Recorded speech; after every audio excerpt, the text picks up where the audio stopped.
In the hills of western Pennsylvania stands a house no one can explain. Families moved in and vanished without a word.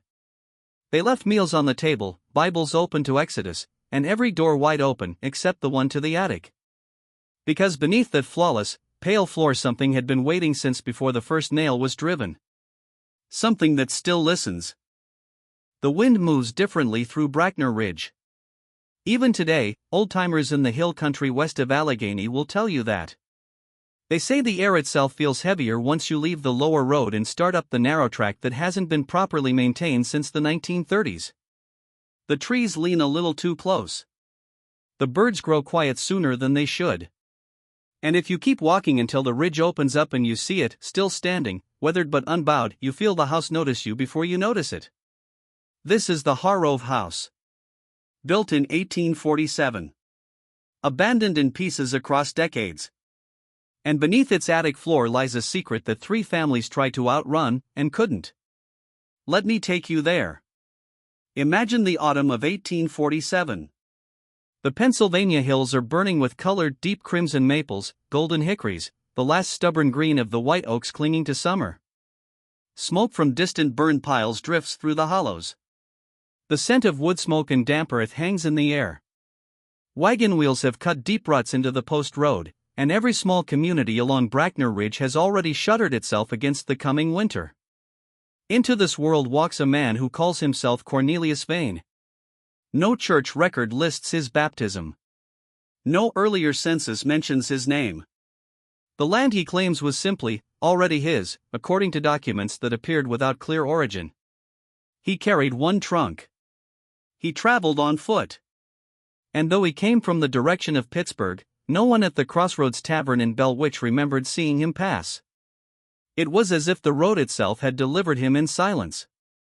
The Reverend Amos Seal, a careful Presbyterian man with a steady hand and a watchful eye, wrote in his private journal. He is perhaps 50. Spare. Gray hair longer than fashion allows. His speech carries no clear accent of Pennsylvania, nor of the eastern states. It suggests somewhere farther south, or somewhere no honest man has named. Vane paid for 3 nights at the Finn boarding house with silver half-dollars of an old minting, coins the widow who ran the house had not seen in common circulation for many years.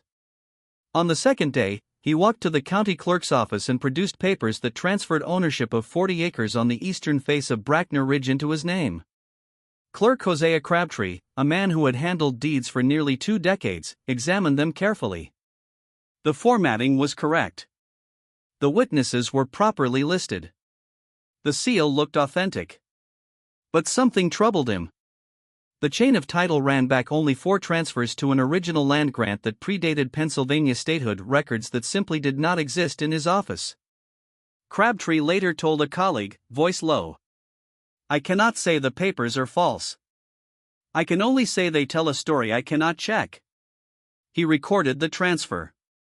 What else could he do? 6 weeks later, a full 2-story timber frame house stood on that ridge parcel. 6 weeks.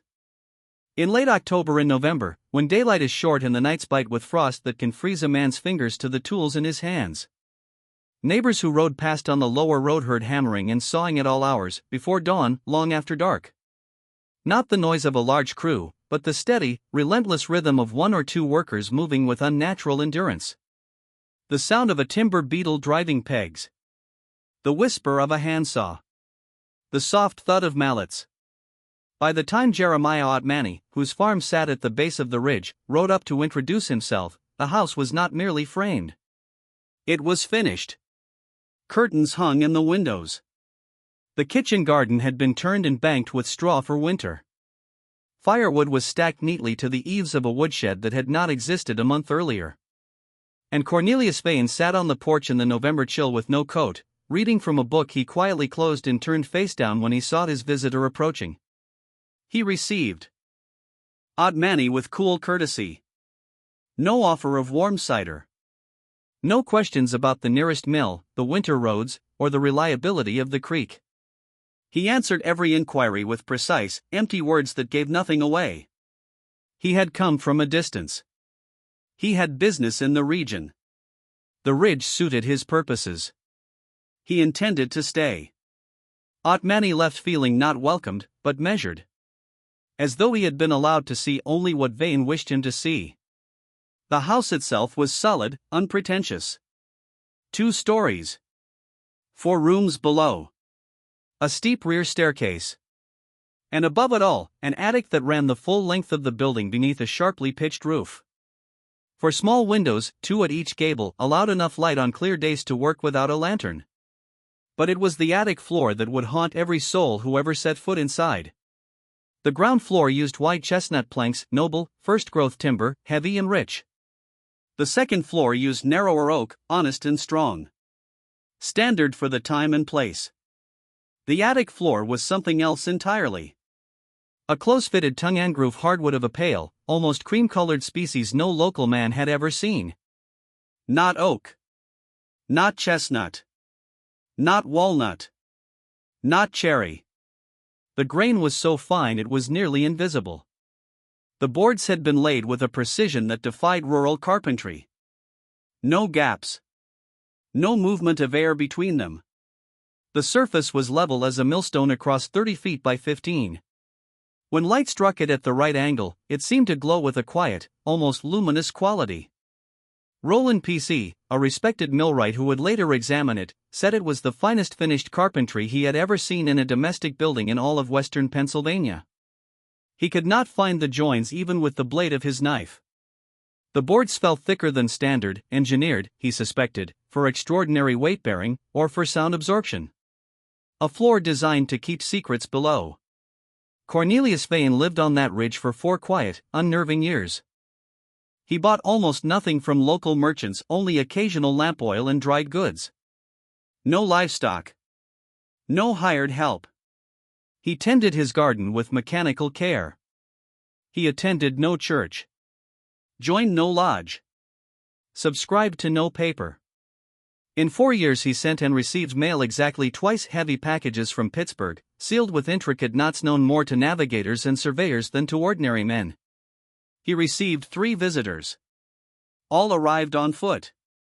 All stayed 1 to 3 days. All left before dawn. Reverend Seal described them as men trained to be forgotten, quiet, unremarkable, moving through the world like shadows that had learned not to cast themselves. Then, in the spring of 1851, Cornelius Vane was simply gone. No sale. No notice. No farewell. The house stood empty for 11 months. The garden went to weed. Curtains faded. Yet those who dared enter during that time reported the strange feeling that the house had not been abandoned, but paused. Like a book left open, waiting for its reader to return. The community assumed he would come back. Until the first heavy snow of November 1851 fell, and it became clear no one had prepared the house for winter. Pipes embanked. Windows unshuttered. At that moment the assumption changed. Vane had not gone somewhere. He had simply ceased to be a presence in the world. As if his purpose, for the land, for the house, for whatever lay beneath that perfect attic floor, had been completed. And the house waited for its next occupants. In February 1861, the Pett family arrived. Roland Pett was a skilled millwright from Chester County whose fortunes had collapsed, mill fire, bad investments, a dishonest partner. He claimed the property under squatter statutes and moved his wife Arlene and their children up the frozen ridge track. Arlene kept a detailed household journal. Her entry on their arrival day is meticulous, almost clinical. She noted the structural soundness of the house, the quality of the land, the reserved but civil nature of their new neighbors. Then she described ascending to the attic to assess storage. The floor, she wrote, is unlike any I have seen. Pale as bone in winter light. Fitted so tightly it feels more like the lid of a great chest than flooring. Smooth as fine furniture. It does not feel built for walking upon, but for concealing. Roland, ever the craftsman, examined it with professional admiration. He ran his hands across the surface. Tested the joins. Knocked gently. He declared it masterful. Unusual wood. Exceptional skill. Possibly designed to deaden sound. He shrugged it off as a fortunate mystery and moved on with practical life. But Arlene was the daughter of Quakers. Educated. Thoughtful. She did not shrug off mysteries. She would later write, in a trembling hand, of waking in the deep hours of night to the feeling that the house was listening upward, through the ceiling, through the perfect floor, toward whatever lay sealed beneath those pale boards. Something that had been there long before Cornelius Vane. Something that had waited patiently through the building of the house. Something that now had an entire family living directly above it. And it was only beginning to stir. The Pett family tried to live as though the house was ordinary. In the beginning, they almost succeeded. The first weeks on Brackner Ridge were filled with the honest labor of making a new life, unloading wagons, scrubbing floors, repairing the woodshed, turning soil in the garden that had grown wild in Vane's long absence. Roland Pett, ever the practical millwright, threw himself into the work of a man determined to prove the house was merely shelter, sturdy timber, good bones, nothing more. But Arlene Pett could not forget the attic floor. She returned there several times in those early weeks for ordinary reasons, storing winter blankets, retrieving a bushel of dried apples, rotating the few pieces of furniture they owned. Each time she climbed those steep rear stairs, the sensation met her before she even reached the top landing. It was not a sound. It was not a visible crack or shadow. It was a feeling beneath her feet. The floor did not yield like normal attic boarding. There was no faint hollow resonance, no subtle give that speaks of joists and open air below. Instead, it pressed back with a dense, resistant weight as though the boards rested not on a wooden frame, but on something solid and ancient that pushed upward from the earth itself. A boundary. A lid. A seal. She mentioned it to Roland one cold November evening in 1852, choosing her words with the care of a woman who knew her husband's mind. She spoke of density. Of the way her heel produced a muted, heavy sound rather than the expected echo. She framed it as a practical observation, nothing more. Roland listened. That evening he took a lamp and spent 40 methodical minutes in the attic, pressing, knocking, listening. He came down and told her the floor was simply well fitted and solid. The cold was causing the timber to settle. Nothing unusual. Nothing to worry about. He did not return to the attic for the rest of that winter. Arlene noted his absence in her journal without direct comment. The silence itself was eloquent. Her other entries remained models of calm domestic order: the price of salt pork, her daughter's handwriting progress, letters from Chester County relatives, the slow turning of seasons. But the attic entries carried a different tone, strained, precise, as though she were trying to translate a language her vocabulary could not fully hold. In January 1853 she wrote, "I understand that Roland is right about the floor. I have known men of wood all my life. And yet..."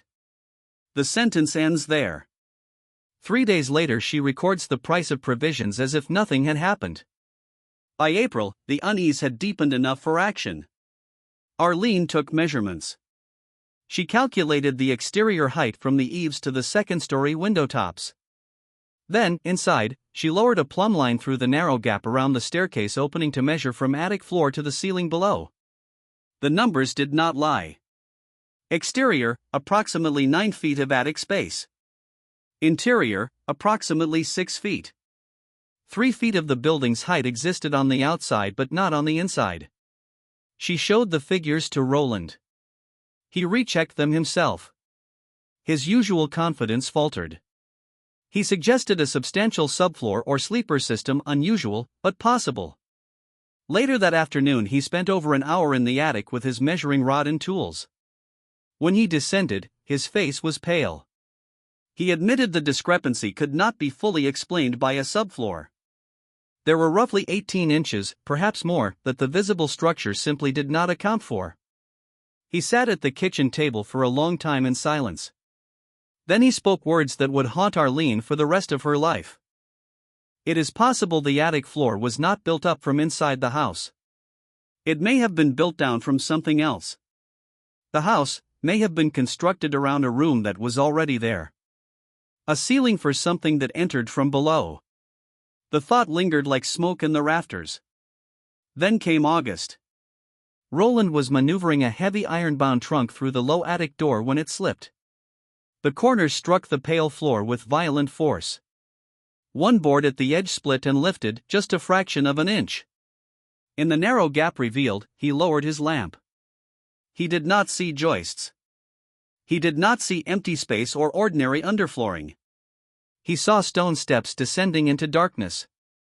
Broad treads cut from single pieces of stone, worn smooth in the center by the passage of many feet over uncountable years. The walls visible in the lamplight were dry-laid cut stone, precision work without mortar, the kind associated with structures far older than any 19th-century Pennsylvania farmhouse. Roland replaced the trunk over the cracked board immediately. He told Arlene only that the board had split and there was a structural void needing attention. He did not describe the stairs. He did not speak of the cold, dry air that had risen from below, carrying the faint mineral scent of sealed earth and forgotten time. By April 1855, the Pett family was gone. They loaded their wagon in the gray stillness before dawn. Arlene's final journal entry breaks off mid-sentence. Roland says we are not running. Roland says there is nothing to run from. But the floor is. The remaining pages are blank. The house stood empty again for 6 years. During that time it became something more than abandoned. It became a local landmark of quiet dread. Not the screaming, ghostly kind that invites dares on Halloween nights. This was heavier. More concrete. The community whispered that Cornelius Vane had either built over something that should not have been disturbed, or had found it waiting and constructed the house as a deliberate seal. The Pett family had discovered the truth. And a practical, level-headed man like Roland Pett had chosen to walk away from free, solid shelter rather than remain. No lights were seen in the windows. No apparitions. No spectral sounds. Just the knowledge that something real waited beneath that perfect attic floor, something better left untouched. Then, in October 1861, the Harrove family arrived. Silas Harrove was a blacksmith who had lost 2 fingers in a forge accident and with them much of his former pride. His wife Constance was strong-willed and determined. Their 14-year-old son Derry still believed his father could be made whole again through hard work and a fresh start. The Civil War had begun a month earlier, and the promise of cheap, available land pulled many westward or into forgotten corners of Pennsylvania. The Harroves were simply trying to survive. They arrived on a golden October afternoon when the ridge was at its most beautiful. Silas inspected the house thoroughly. He tested joists, pressed walls, examined framing. He climbed to the attic and spent perhaps 10 minutes there. When he came down, he told Constance the floor upstairs was the finest work he had ever seen in a house of this class. Whatever else is wrong with this place, he said, somebody knew exactly what they were doing with that floor.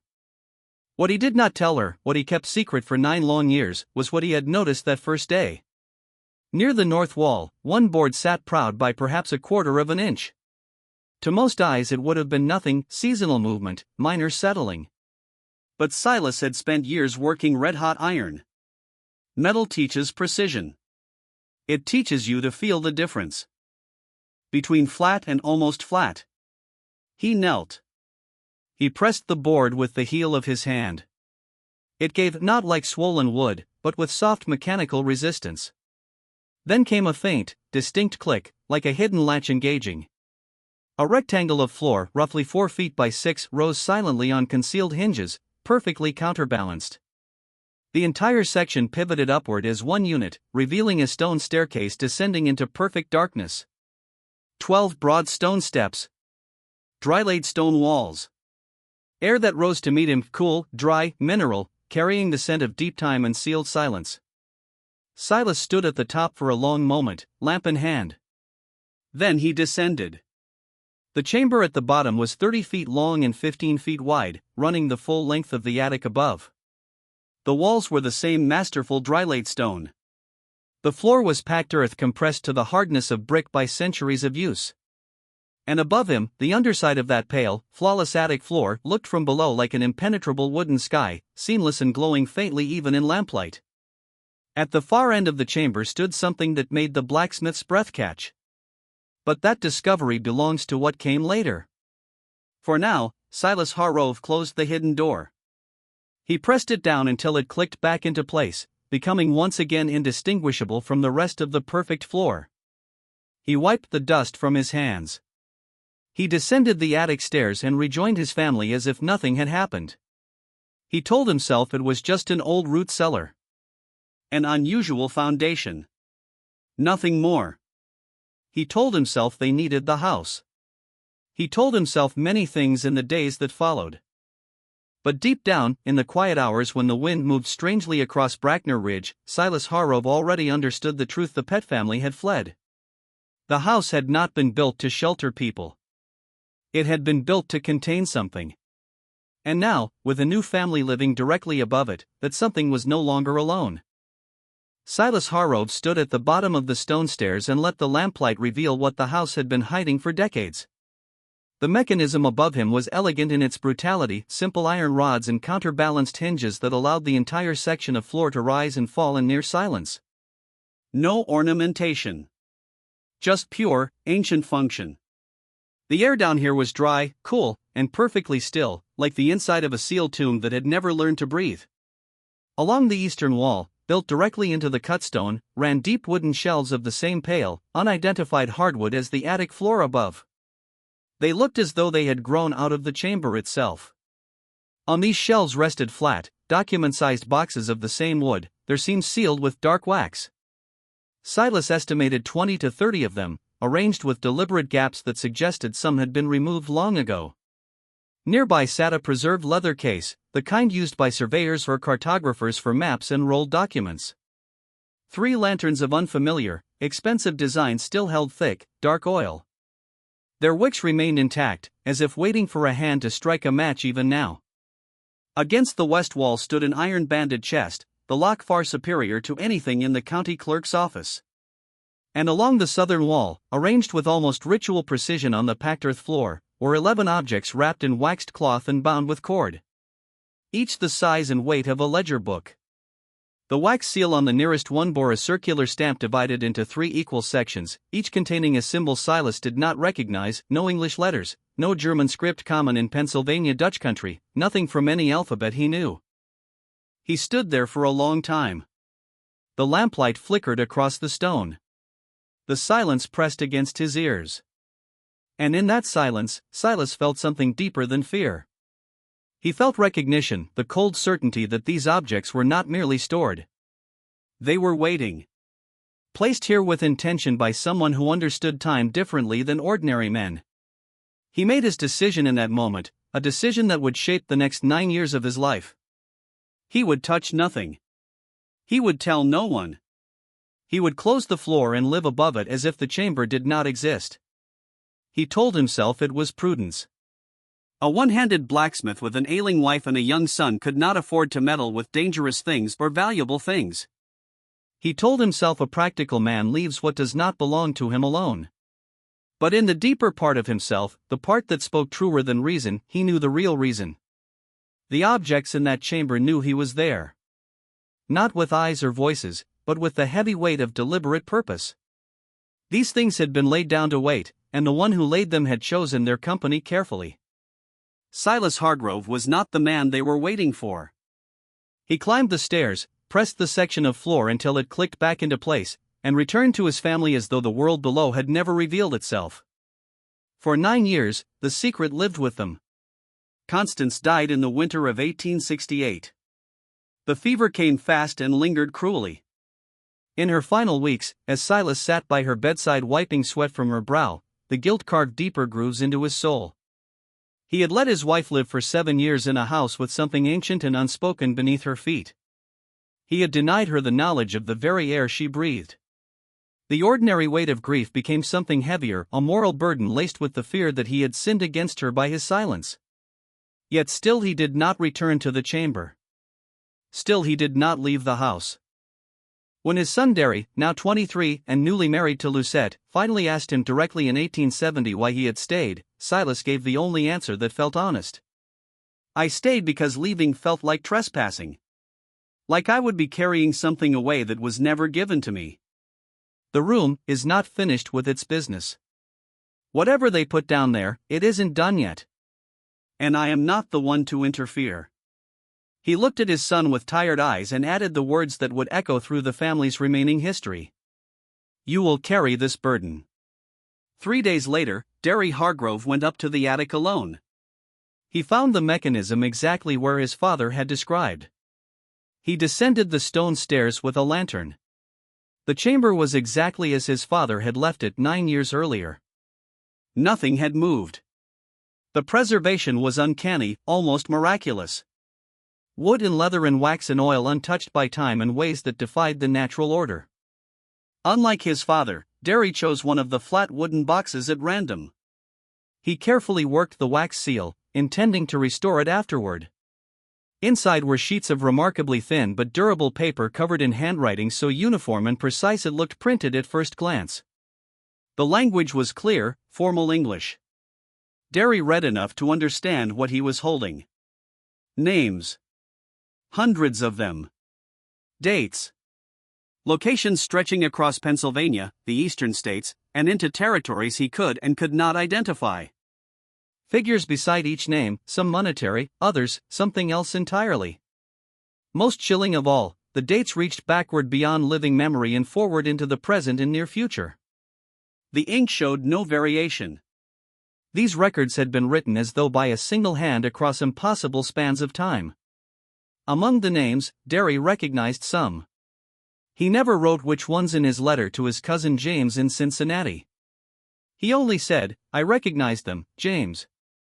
And the recognition brought no comfort.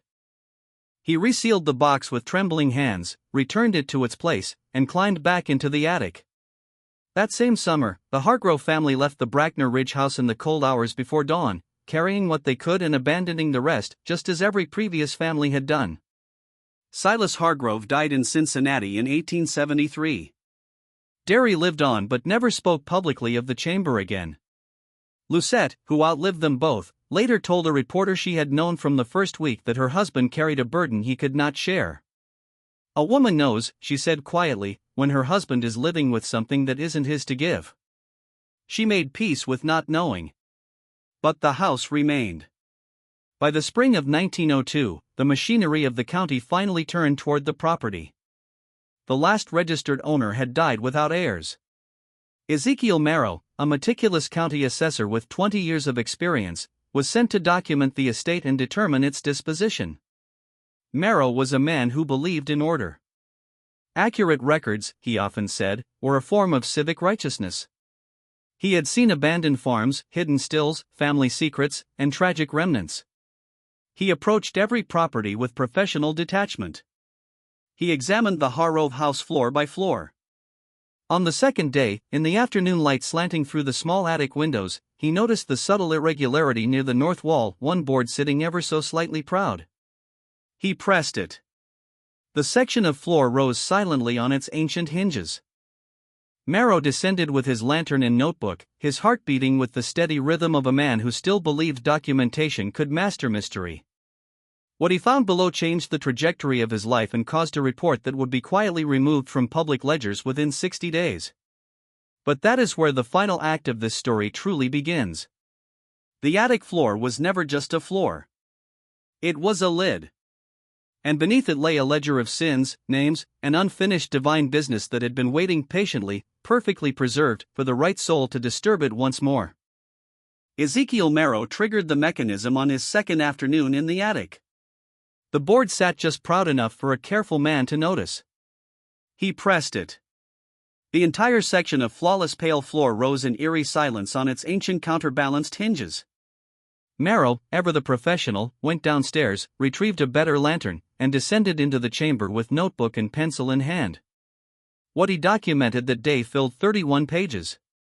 A routine property assessment in Allegheny County at that time usually ran 4 or 5 pages. Marrow's report was extraordinary in every sense. He described the stonework with the precision of a man who understood he was looking at something far older than the house above it, likely a full century older, judging by the drylay techniques and the unnatural compaction of the earthen floor. He inventoried every object with calm, professional detachment: the pale wooden boxes sealed with dark wax, the preserved leather map case, the 3 lanterns still holding thick oil, the formidable iron banded chest, and the 11 ledger-sized objects wrapped in waxed cloth along the southern wall. He drew the seal he found pressed into that wax in the margin of his report, a circle divided into 3 equal sectors, each containing a single unfamiliar symbol. He noted, with careful wording, that he had seen this exact seal once before, 7 years earlier, on a document that had passed through his office and been referred upward, never to return. Marrow filed the report on April 29, 1902. It received the standard stamp. That same evening, he sat at his writing desk in Allegheny City and composed a private letter to his brother-in-law Theodore Dunning, a lawyer in Philadelphia he trusted above all others. In it, he summarized what he had found. He described the seal and his previous encounter with it. He spoke of his growing conviction that the chamber was not an isolated historical anomaly, but part of something larger, something ongoing. Managed by people whose movements and purposes operated outside the reach of county governance. He wanted someone outside the official system to know, just in case. The report remained in active files for exactly 62 days. On June 30, 1902, it was quietly moved to pending resolution. Over the next 12 years it was transferred between offices before disappearing into the State Archive in Harrisburg in 1914. When historians searched for it decades later, in the 1940s, 1960s, and again in 2003, the reference number led nowhere. No record had ever been received. On May 12, 1902, 13 days after Marrow filed his report and 49 days before it was removed from active files, a farmhand at the base of Brackner Ridge watched 3 men arrive in a hired wagon from the Pittsburgh direction. They entered the house. Hours later, the same wagon departed loaded with heavy wooden crates that had arrived empty. They spoke to no one. They moved with the quiet efficiency of men who had come for a single purpose. Within 2 weeks, the property changed hands in a recorded deed to a Pittsburgh businessman whose name appears nowhere else in any surviving directory, registration, or transaction. The following spring, the house was demolished. Concrete was poured thick over the entire foundation and chamber. A dairy operation later occupied the site. Today, the east face of Brackner Ridge is unremarkable farmland, rows of crops swaying under ordinary Pennsylvania skies. Nothing suggests what once lay beneath. Ezekiel Marrow retired in 1906. He lived quietly in Pittsburgh's Shadyside neighborhood until his death in January 1921. His brother-in-law Theodore Dunning had died 6 years earlier. Among Dunning's papers was the letter from Marrow, sealed in an envelope marked "Personal, not to be opened before my death." It passed through family hands until the 1950s, when it was donated with other documents to a Pittsburgh historical organization. It sat uncatalogued for over 40 years before being processed in 1997. Only 3 researchers are known to have read it. None have published on its contents. And so the circle closes. Cornelius Vane had not built the chamber. He had built the house around it, around a space already ancient, already equipped with its elegant concealment mechanism, already stocked with objects meant to endure across generations. The 3 families who lived there each discovered the truth in their own way. Each chose silence. Not under threat, but under the weight of something far more persuasive, understanding. Silas Hargrove touched nothing. Derry Hargrove read names he recognized and chose not to transcribe them. Ezekiel Marrow documented the chamber thoroughly but grew cautious when speaking of the documents themselves. 3 different men, across decades, confronted with the same hidden room, arrived independently at the same conclusion: some knowledge must not be fully shared. That consistency is the most chilling evidence of all. What lay in those boxes and ledgers? Names. Dates. Locations. Figures that stretched impossibly backward and forward in time. Records kept not by ordinary men, but by some patient, enduring infrastructure that used rural Pennsylvania as a vault safer than any official archive. A system for preserving what the ordinary world must never fully know. The attic floor was never meant to be walked upon in innocence. It was a lid. A seal. A boundary between the visible and the hidden, the temporal and the accounted for. Beneath it rested something that felt like judgment deferred, like a ledger of sins, transactions, and souls that refused to stay buried in the past. The families were temporary custodians. The house was a container. The concrete poured in 1903 was simply the final seal. Yet the question lingers like cold air rising through floorboards. Whatever was carried away in those crates on that May evening in 1902, has it truly finished its business? Or does it still wait somewhere else, under another floor, behind another silence, watched over by the same unseen hands that once chose Brackner Ridge? The ridge is quiet now. Crops grow. Wind moves through ordinary grass. But those who know the story sometimes pause when they pass the old road. They feel the land remembering. Some secrets do not need to scream. They only need to wait. And some floors are built not to support life above them, but to keep judgment below. What do you believe was really in those documents? Have you ever lived somewhere that felt like it was hiding more than its walls should hold? Tell me in the comments, where are you watching from, and what hidden spaces in your own town still whisper when the lights go out? If stories like this, real places, real silences, real reckonings, stay with you, subscribe now. Turn on notifications. Share this with someone who understands that the scariest truths are the ones we choose not to speak aloud. The house is gone. The floor is gone. But whatever watched from beneath it may still be keeping its accounts. We'll see you in the next one.